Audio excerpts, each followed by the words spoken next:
नमस्कार दोस्तों। भक्तिकालीन हिंदी साहित्य के इतिहास में सूफी साहित्य से संबंधित ऑब्जेक्टिव क्वेश्चन है। अगर वीडियो बढ़िया लगी तो लाइक करना, अपने दोस्तों को शेयर करना, चैनल को सब्सक्राइब करना। कूट 1 को कूट सेकंड से मिलाना है। उस्मान की कौन सी है? चित्रावली। नूर मोहम्मद की अनुराग बांसुरी, कुतुबन की मृगावती और कासिम शाह की हंस जवाहिर रचना है।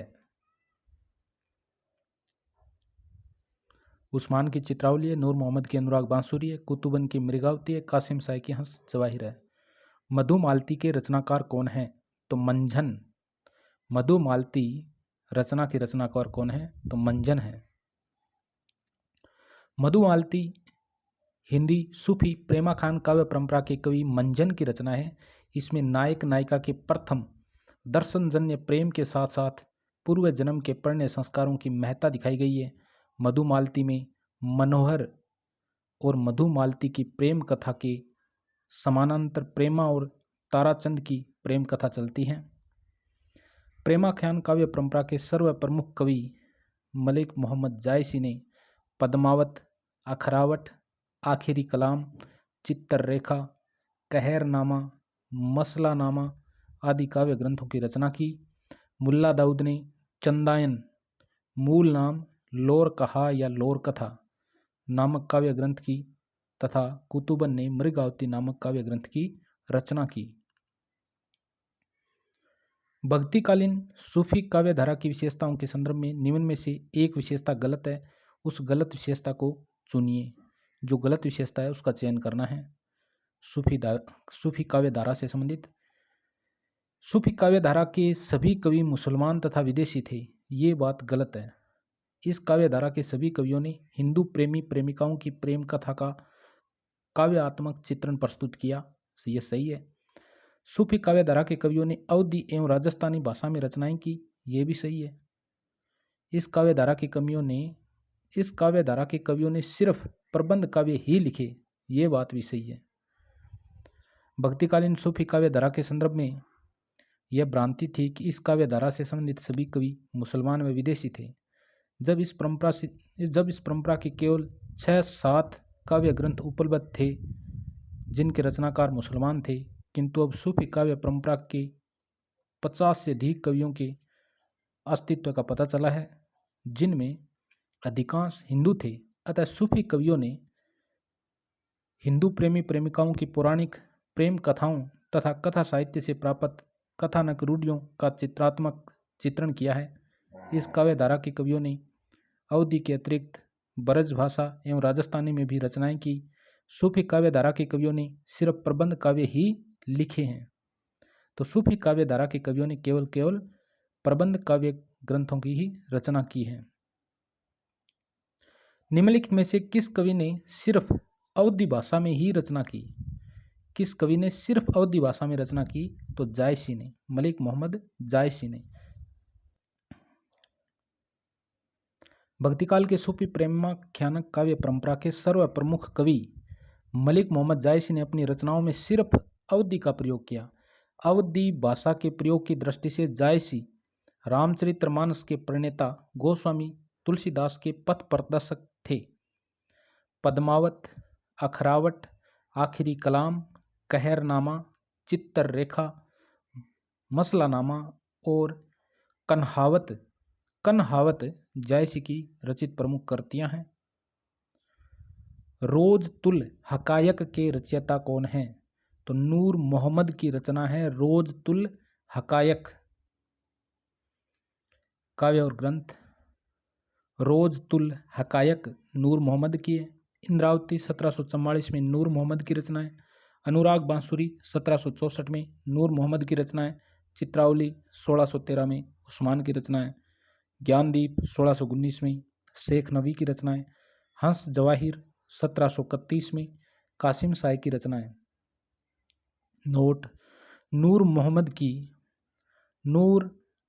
की रोज तुल हकायक नामक ग्रंथ फारसी भाषा में लिखा है तथा अन्य सभी रचनाएं अवधी भाषा में रचित प्रेमाख्यानक काव्य ग्रंथ है।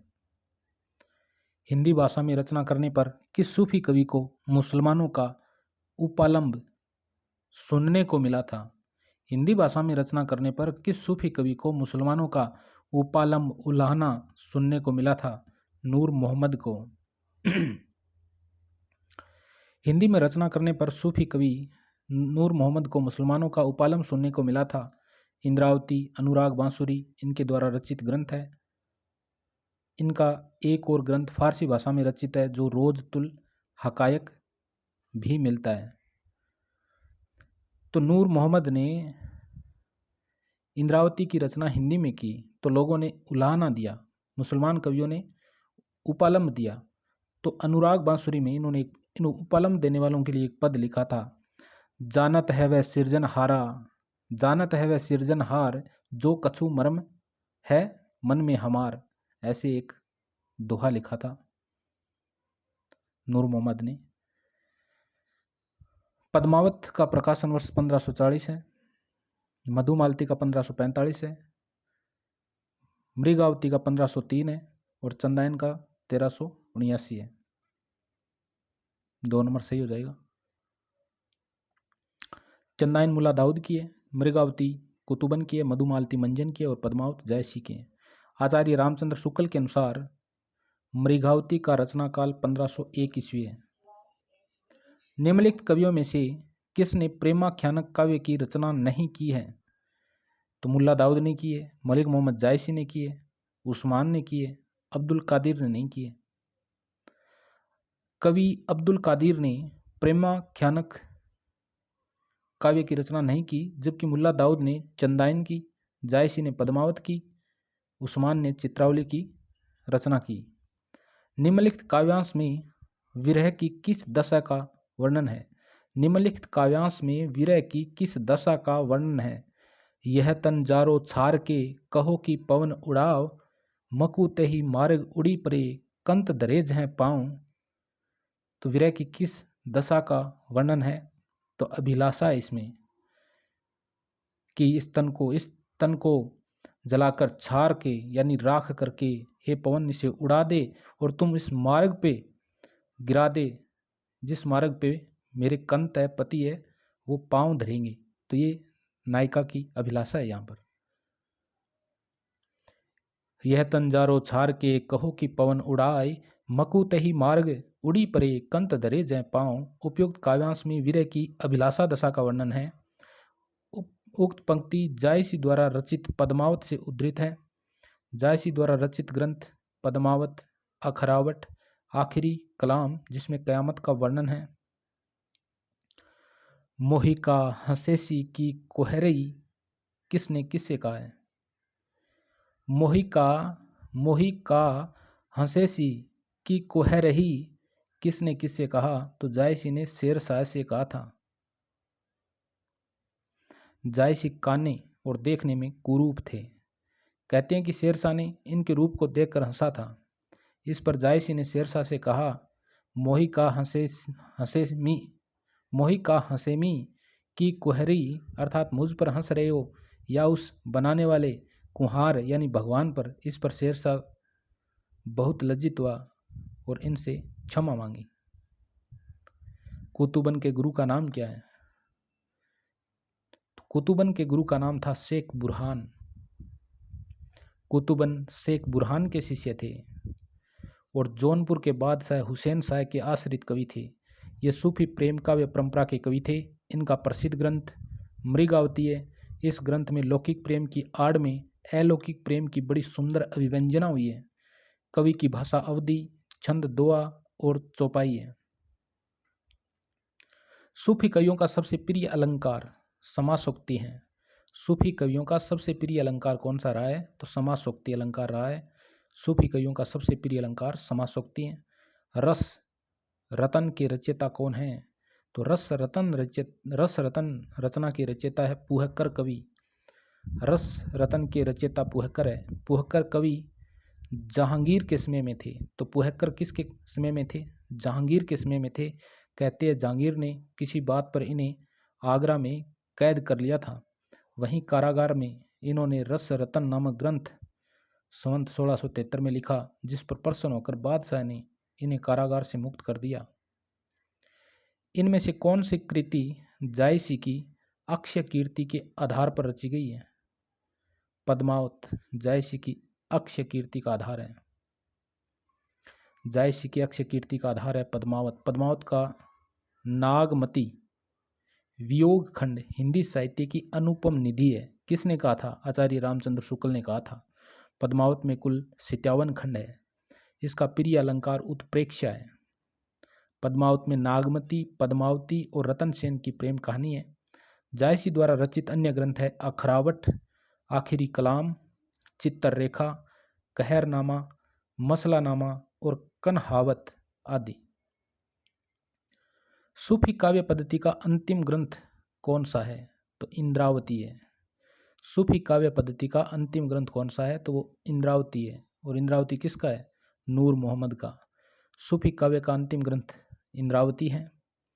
आचार्य शुक्ल ने नूर मोहम्मद कृत इंद्रावती को सूफी आख्यान काव्यों की अखंडित परंपरा की समाप्ति माना है। इंद्रावती में कालिंजर के राजकुमार राजकुंवर और आगमपुर की राजकुमारी इंद्रावती की प्रेम कहानी है। नूर मोहम्मद द्वारा रचित अन्य ग्रंथ है अनुराग बांसुरी और एक ग्रंथ फारसी भाषा में है रोजतुल हकायक। पद्मावत में रतन सेन किसका प्रतीक है? तो रतन सेन किसका प्रतीक है? तो रतन सेन मन का प्रतीक है। पद्मावत में रतन सेन मन का प्रतीक है। जायसी द्वारा रचित ग्रंथ पद्मावत के पात्रों का प्रतीकार्थ इस प्रकार है। 14 भुवन है वो मानव पिंड का प्रतीक है। चितौड़ शरीर का प्रतीक है। रतन सेन मन का प्रतीक है। सिंहलदीप हृदय का प्रतीक है। पद्मावती बुद्धि का प्रतीक है। हीरामन तोता गुरु का प्रतीक है। और नागमती भोग विलास सांसारिकता का प्रतीक है। और अलाउद्दीन खिलजी माया का प्रतीक है। जायसी किस धारा के कवि है? प्रेमाख्यानक काव्य धारा के कवि है मलिक मोहम्मद जायसी। मलिक मोहम्मद जायसी के प्रेमाख्यानक काव्य धारा के कवि हैं। पद्मावत, अखरावट तथा आखिरी कलाम जायसी की प्रमुख काव्य कृतियां हैं। इनकी सर्वप्रसिद्ध रचना पद्मावत है, जिसमें चित्तौड़ के शासक रतन सेन और सिंहल देश की राजकन्या पद्मिनी की प्रेम कथा का वर्णन है। पद्मावत को समासोक्ति किसने कहा था? तो पद्मावत को समासोक्ति आचार्य रामचंद्र शुक्ल ने कहा था। मलिक मोहम्मद जायसी द्वारा रचित प्रमुख सूफी काव्य पद्मावत को आचार्य रामचंद्र शुक्ल ने समासोक्ति काव्य कहा है, जबकि डॉक्टर शंभुनाथ सिंह ने पद्मावत को प्रतीकात्मक काव्य कहा है। तो पद्मावत को प्रतीकात्मक तो शंभुनाथ सिंह ने कहा और समासोक्ति किसने कहा है? आचार्य रामचंद्र शुक्ल ने कहा है। सूफी प्रेमाख्यानक रचनाओं की भाषा कौन सी है? तो सूफी प्रेमाख्यानक रचनाओं की भाषा अवधी भाषा है। अवधी भाषा का प्रयोग किया है। मलिक मोहम्मद जायसी की भाषा अवधी के लोक प्रचलित मुहावरे एवं लोकोक्तियों से युक्त है। जायसी ने पद्मावत में ठेठ ग्रामीण अवधी भाषा का प्रयोग किया है। मलिक मोहम्मद जायसी को जायसी कहा जाता है क्योंकि वे जायस नामक स्थान के निवासी थे। भक्तिकालीन सूफी प्रेमाख्यानक काव्य परंपरा के प्रतिनिधि कवि मलिक मोहम्मद जायसी का जन्म रायबरेली उत्तर प्रदेश के जायस नामक स्थान पर हुआ। जायस नगर में जन्म लेने के कारण ही ये जायसी कहलाए। जायसी ने खुद अपनी रचना में अपने निवास स्थान का उल्लेख किया है। जायस नगर मोर अस्थानु तहा आए कवि किन्ह बखानु। अधिकांश विद्वान जायसी के जन्मस्थल को जायस ही मानते हैं। प्रेम के पीर के कवि जायसी ने आखिरी कलाम, पद्मावत, अखरावट नामक काव्य कृतियों की रचना की। निम्नलिखित पात्रों की उनकी रचनाओं के साथ सम्मिलित कीजिए। पात्र है और रचना।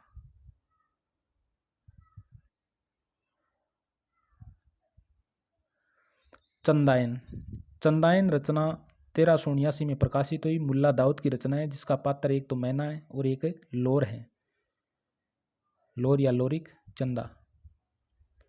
सत्यवती कथा 1501 में ईश्वरदास ने लिखी, जिसमें ऋतुपर्ण और सत्यवती पात्र हैं। मृगावती कुतुबन की है 1503 में, और इसमें रुक्मणी और राजकुमार पात्र हैं। पद्मावत 1540 में जायसी, राघव चेतन, रतन सेन, पद्मावती, नागमती ये पद्मावत के पात्र हैं। हंस जवाहिर 1731 में कासिम शाह ने लिखी, जिसमें हंस राजा और जवाहिर रानी है। आचार्य रामचंद्र शुक्ल के अनुसार मृगावती का समय 1501 माना जाता है। जायसी के श्रृंगार में मानसिक पक्ष प्रधान है। जायसी के श्रृंगार में मानसिक पक्ष प्रधान है, शारीरिक गुण है। यह कथन किस आलोचक का है? ये रामचंद्र शुक्ल का है। जायसी के श्रृंगार में मानसिक पक्ष प्रधान है, शारीरिक गुण है। यह कथन रामचंद्र शुक्ल का है। जायसी सूफी काव्य धारा के प्रतिनिधि कवि माने जाते हैं। पद्मावत में पद्मिनी किसकी प्रतीक है? तो ये परम सत्ता की प्रतीक है। पद्मावत 1540 में प्रेमाख्यानक मलिक मोहम्मद जायसी का है, जिसमें 57 खंड है। इसका पूर्वार्ध काल्पनिक, उत्तरार्ध भाग ऐतिहासिक है। इसके दो भाग है, एक तो पूर्वार्ध, एक उत्तरार्ध। पूर्वार्ध भाग काल्पनिक और उत्तरार्ध भाग ऐतिहासिक है। नागमती दुनिया धंधा स्वागुरु का प्रतीक है। राघव शैतान का प्रतीक है।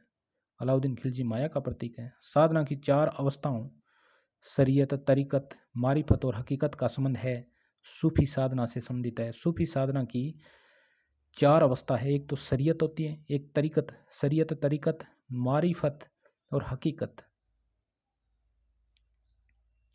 साधना की 4 अवस्थाओं का संबंध सूफी साधना से है। सूफी मत के अनुसार ईश्वर एक है, उसका नाम एक है। आत्मा और ईश्वर में कोई अंतर नहीं। आत्मा और ईश्वर में कोई अंतर नहीं।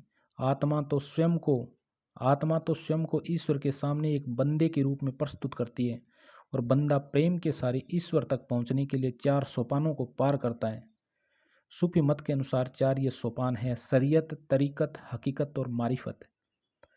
सूफी मत में वर्णित साधक की 4 अवस्थाओं शरीयत, तरीकत, मारिफत, हकीकत की भारतीय भक्ति मार्ग के साथ सही क्रम में संगति होगी। आचरण, उपासना, सत्यबोध, सिद्धावस्था। आचरण शरीयत, आचरण, तरीकत, उपासना, मारिफत, सत्यबोध, हकीकत, सिद्धावस्था।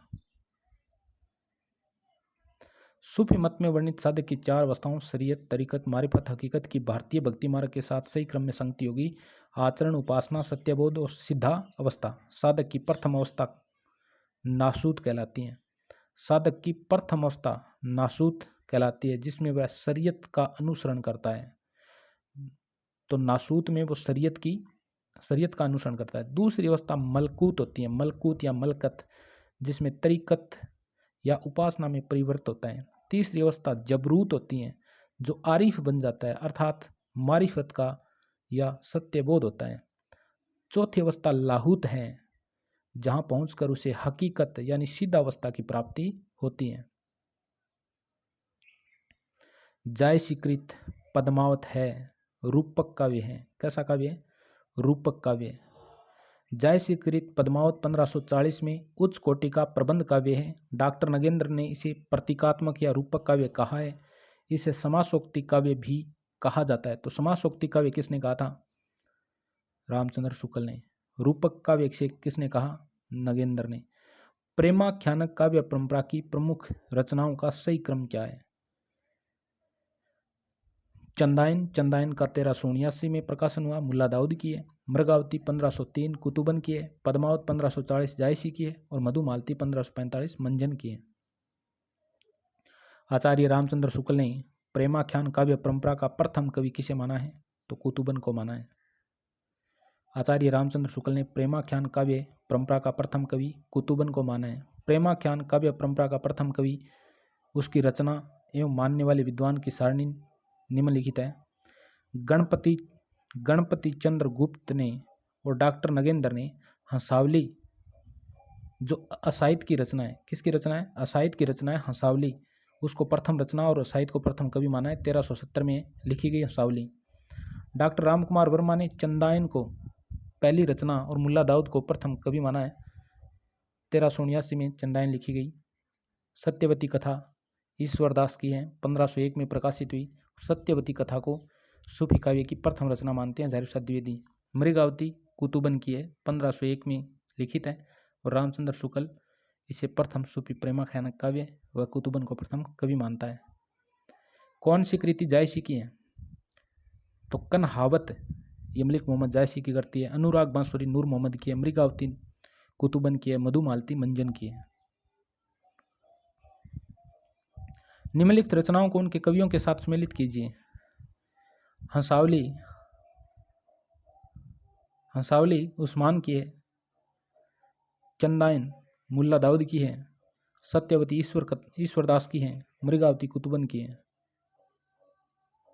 अरे हंसावली असाइद की है। हंसावली असाइद की है।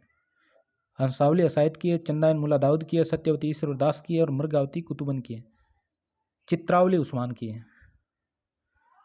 ये देखो चित्रावली उस्मान की 1613। मृगावती का समय 1501 माना है किसने? शुक्ल ने। सूफी काव्य का उद्देश्य है। सूफी काव्य का उद्देश्य है प्रेम निरूपण, काव्य शास्त्र निरूपण, इस्लाम धर्म का प्रचार, राष्ट्रीय चेतना। तो सूफी काव्य का उद्देश्य है प्रेम का निरूपण करना। सूफी काव्य का उद्देश्य प्रेम के माध्यम से ईश्वर की प्राप्ति का मार्ग प्रशस्त करना है। इसमें स्त्री को परमात्मा तथा पुरुष को आत्मा के रूप में चित्रित किया गया है। अतः सूफी काव्य का सर्वप्रमुख उद्देश्य क्या है? प्रेम का निरूपण है। प्रेम चिंगारी किसकी रचना है? प्रेम चिंगारी अली शाह की करती है। प्रेम चिंगारी किसकी करती है? अली शाह की करती है। शेख निसार की यूसुफ जुलेखा तथा शेख नबी की ज्ञानदीप नामक करती है। तो प्रेम चिंगारी अली शाह की करती है, शेख निसार की है यूसुफ जुलेखा और ज्ञानदीप है शेख नबी की। जायसी ने अपनी किस काव्य कृति में कयामत का वर्णन किया है? आखिरी कलाम में। जायसी निर्गुण धारा के प्रेम मार्गी शाखा के प्रमुख कवि हैं। निम्नलिखित सभी रचनाएं जायसी की है। जायसी प्रसिद्ध सूफी फकीर शेख मोहिदी यानी मुहिद-उद्दीन के शिष्य थे। आखिरी कलाम मलिक मोहम्मद जायसी की रचनाएं आखिरी कलाम में कयामत का वर्णन है तथा मुगल बादशाह बाबर की प्रशंसा है आखिरी कलाम में, और कयामत का वर्णन है। अखरावट वर्णमाला के एक एक अक्षर को लेकर सिद्धांत संबंधी तत्वों से भरी चौपाई है अखरावट में। कहरनामा में आध्यात्मिक विवाह का वर्णन है। यह कहरवा शैली में लिखा गया है। मसलानामा ईश्वर भक्ति के प्रति प्रेम निवेदन है। मसलानामा में ईश्वर भक्ति के प्रति प्रेम निवेदन है। मसलानामा में मसला किसका है? ईश्वर भक्ति के प्रति प्रेम का है। हुजवेरी के अनुसार फना का अर्थ क्या है? हुजवेरी के अनुसार फना का अर्थ क्या है? किसी वस्तु की अपूर्णता का ज्ञान और उसे पाने की इच्छा से विरत होना। किसी वस्तु की अपूर्णता का ज्ञान और उसे पाने की इच्छा से विरत होना ही क्या है? फना है हुजवेरी के अनुसार। सुजान कुमार किस सूफी प्रेमाख्यान काव्य का नायक है? सुजान कुमार चित्रावली उस्मान की है। सुजान कुमार चित्रावली नामक सूफी प्रेमाख्यानक का नायक है। चित्रावली 1613 में उस्मान द्वारा उर्दू भाषा 2 चौपाई छंद में रचित ग्रंथ है। इसमें नेपाल के राजकुमार सुजान का रूपनगर की राजकुमारी चित्रावली की प्रेम कथा का वर्णन है। अन्य सूफी ग्रंथों की नायक नायिका निम्नवत है। काव्य ग्रंथ है मधुमालती में नायक है और नायिका की बात करें तो मधुमालती और मनोहर प्रेमा और ताराचंद है नायक नायिका। इंद्रावती में राजकुमार और इंद्रावती है। हंस जवाहिर में हंस राजा है और जवाहिर है। रचना काल के आधार पर निम्नलिखित रचनाओं का क्रम बताना है। चंदाइन, उसके बाद में मृगावती 1501, मधुमालती मंजन की है 1545, उसके बाद में चित्रावली उस्मान की है। तो चंदाइन 1379 मुल्ला दाऊद की है। मृगावती 1501 कुतुबन की है। मधुमालती 1545 मंजन की है। चित्रावली 1613 उस्मान की है। इनमें से सूफी काव्यधारा का कवि कौन सा नहीं है? नाबादास है, ये सूफी काव्यधारा का कवि नहीं है। मुल्ला दाऊद, जायसी, कुतुबन ये सूफी काव्यधारा के कवि है। नाबादास सूफी काव्यधारा के कवि नहीं है। ये राम भक्ति काव्यधारा के कवि है। इसकी प्रसिद्ध रचना है अष्टायाम। इनकी अन्य कृति है भक्तमाल। शेष कवि मुल्ला दाऊद, जायसी, कुतुबन प्रेमाश्री शाखा के सूफी कवि हैं। शाह निजामुद्दीन चिश्ती की शिष्य परंपरा में हाजी बाबा के शिष्य थे उस्मान। तो उस्मान के गुरु का नाम था हाजी बाबा। हाजी बाबा शाह निजामुद्दीन चिश्ती की शिष्य परंपरा में हाजी बाबा के शिष्य कौन थे? उस्मान थे। उस्मान शाह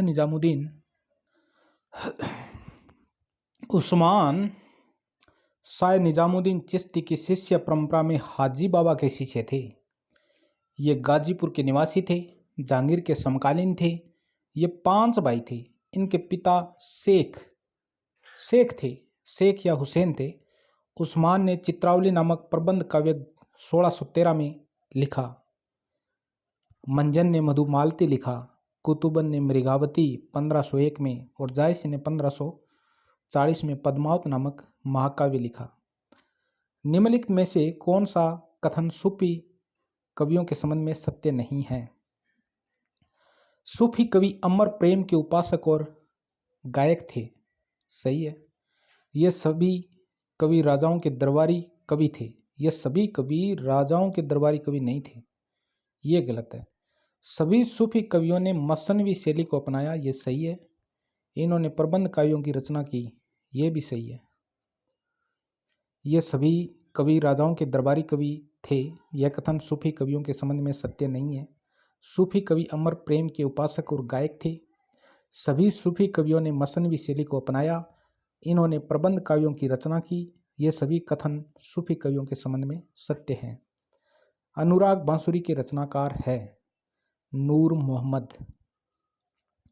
अनुराग बांसुरी के रचनाकार नूर मोहम्मद है। इस रचना में 5-5 अर्धालियों पर बरवे का क्रम है।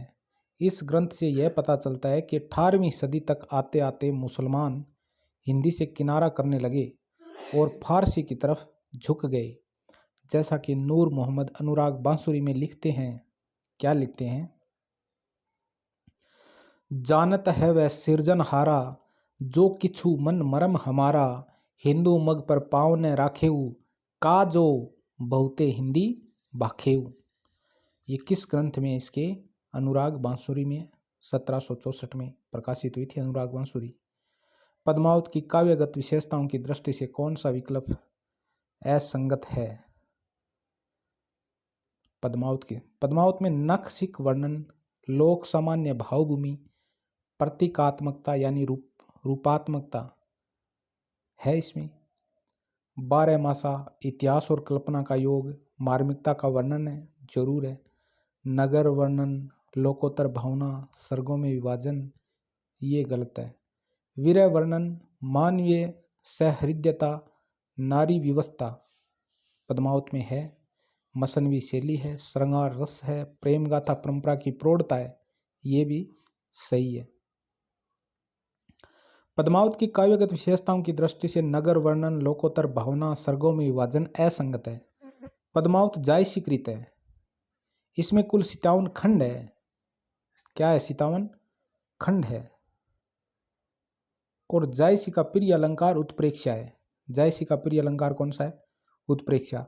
पद्मावत का नागमती वियोग खंड हिंदी साहित्य की अनुपम निधि है। पद्मावत के प्रमुख पात्र है रतन सेन, मन या आत्मा का प्रतीक है। सिंहलद्वीप हृदय का प्रतीक है। पद्मावती सात्विक बुद्धि का प्रतीक है। सुआ या हीरामन तोता है, वो गुरु का प्रतीक है। नागमती दुनिया, धंधा या सांसारिकता का प्रतीक है। राघव चेतन शैतान का प्रतीक है। अलाउद्दीन खिलजी माया का प्रतीक है। और चित्तौड़गढ़ शरीर का प्रतीक है।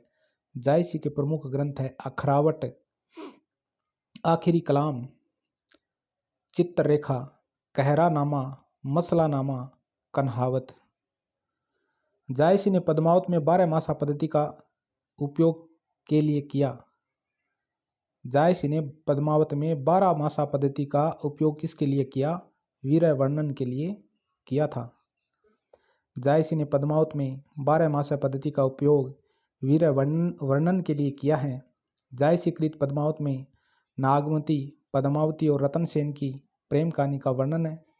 12 मासा मूलतः वीर प्रधान लोक संगीत है। वह पद्य या गीत जिसमें 12 महीनों की प्राकृतिक विशेषताओं का वर्णन किसी वीर या वीरानी के मुख से कराया गया हो। आचार्य शुक्ल के अनुसार पद्मावत की कथा का पूर्वार्ध भाग कल्पित और उत्तरार्ध भाग ऐतिहासिक है। पद्मावत का नागमती वियोग खंड हिंदी साहित्य की अनुपम निधि है। किसके अनुसार? शुक्ल के अनुसार। सूफी प्रेमाख्यान काव्य के संदर्भ में इनमें से कौन सा कथन असत्य है? असत्य कथन बताना है। असत्य कथन कौन सा है? आचार्य शुक्ल के अनुसार प्रेमाख्यान काव्य में नायिका की अपेक्षा नायक की विरह को अधिक महत्व दिया गया है। सही है। सूफी काव्य अधिकांशतः मुक्तक रूप में लिखे गए, ये गलत है। इसे प्रबंधक के रूप में लिखे गए हैं। सूफी काव्य में कथानक रूढ़ियों का प्रयोग मिलता है, ये बात भी सही है।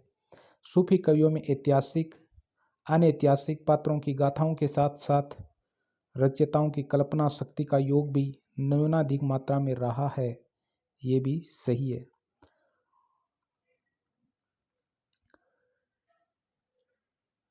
निम्नलिखित में से कौन सा विकल्प रचना और रचनाकार की दृष्टि से गलत है?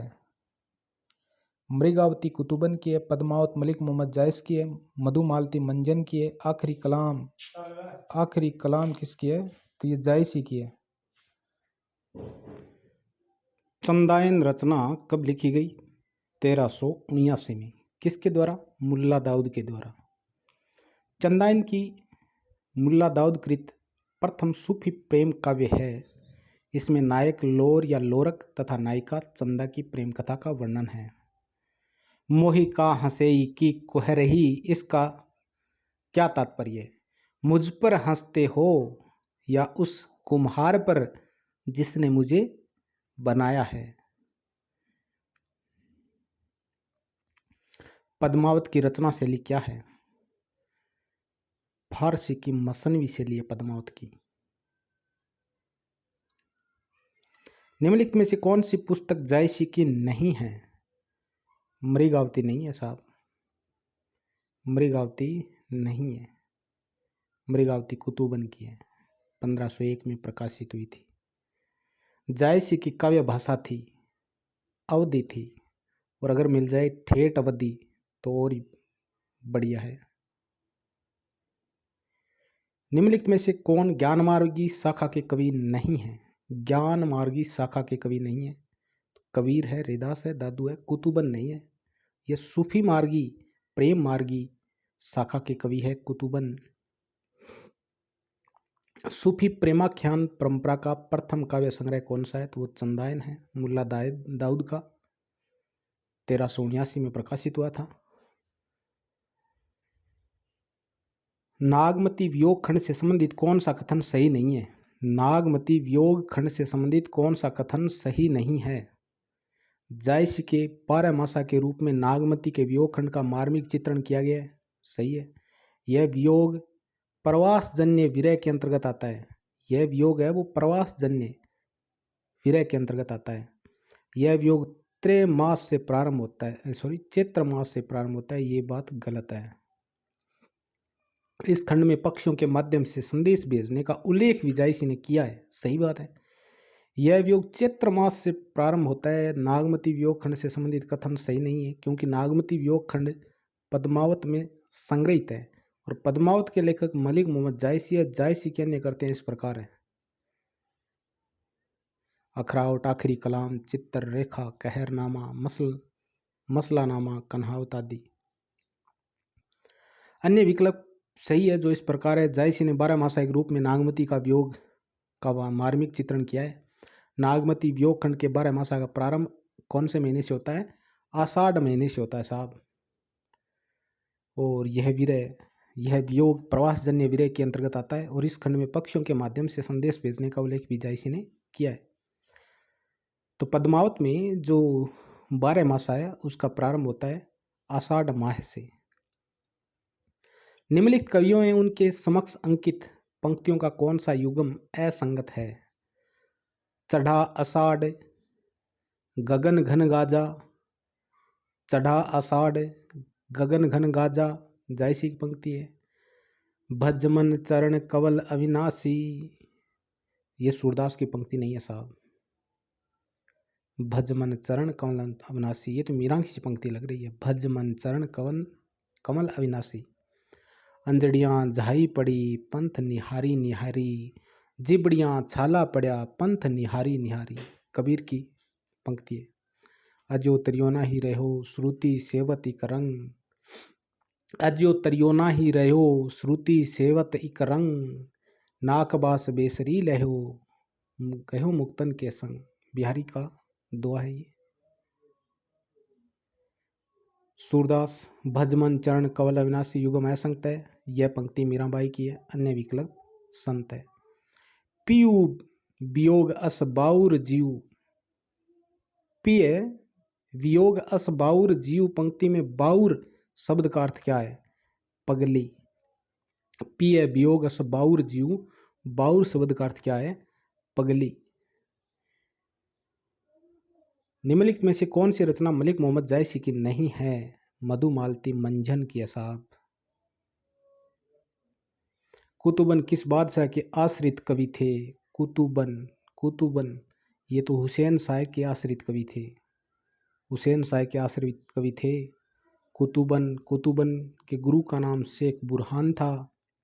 कुतुबन ने मृगावती की रचना की थी। जायसी शेरशाह के आश्रित कवि थे। जायसी के गुरु का नाम शेख मोहद्दी था। जायसी की रचना है पद्मावत, अखरावट, आखिरी कलाम, चित्ररेखा, कहरनामा, मसलानामा और कन्हावत। पद्मावत में गुरु का प्रतीक कौन है? तो पद्मावत में गुरु का प्रतीक सुआ या तोता है। रतन सेन मन या आत्मा का प्रतीक है। सिंहल हृदय का प्रतीक है। पद्मावती श्रद्धा या सात्विक बुद्धि का यानी परमात्मा का प्रतीक है। नागवती दुनिया धंधा या संसारिकता का प्रतीक है। और राघव चेतन शैतान का, अलाउद्दीन खिलजी माया का प्रतीक है।